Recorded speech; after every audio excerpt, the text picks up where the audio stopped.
Il y a un moyen extrêmement efficace de contrôler la population, de la discipliner, de faire en sorte qu'elle ne se rebelle pas, qu'elle se lève tous les matins bien gentiment pour aller faire le travail qu'on lui a assigné, même s'il est très ingrat, comme nettoyer des toilettes ou ramasser des poubelles.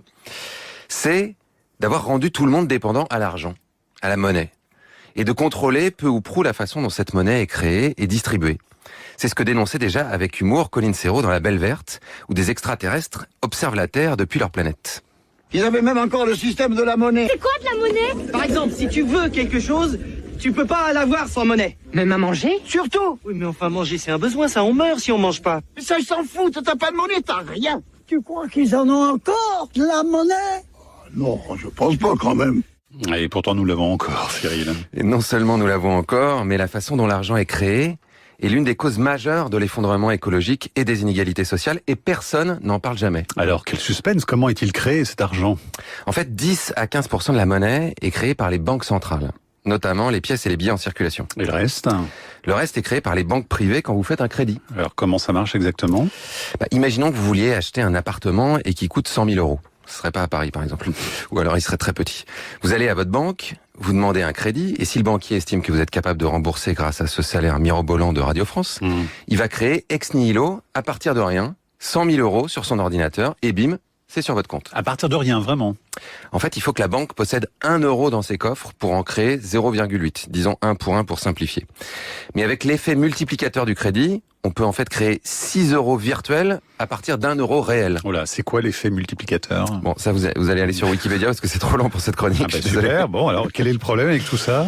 En fait, le problème principal, ce sont les intérêts. Vous savez, cette chose qui était interdite dans de nombreuses religions et qu'on appelait l'usure. Quand la banque vous a créé ces 100 000 euros, elle vous a demandé de la rembourser, mais aussi de lui verser des intérêts, non? Donc, imaginons que vous ayez emprunté à 3%, vous devez lui rembourser 100 000 euros, plus 3 000 euros d'intérêts. Le problème, c'est que ces 3 000 euros, ils n'existent pas. Je ne comprends plus. Je ne suis pas le seul dans ce studio. Lorsqu'elles créent de la monnaie, les banques créent le montant du crédit, donc ce que vous avez emprunté, mais elles ne créent pas le montant des intérêts. Ça veut dire que pour rembourser vos intérêts, il va falloir que quelqu'un d'autre emprunte quelque part pour créer le volume d'argent nécessaire.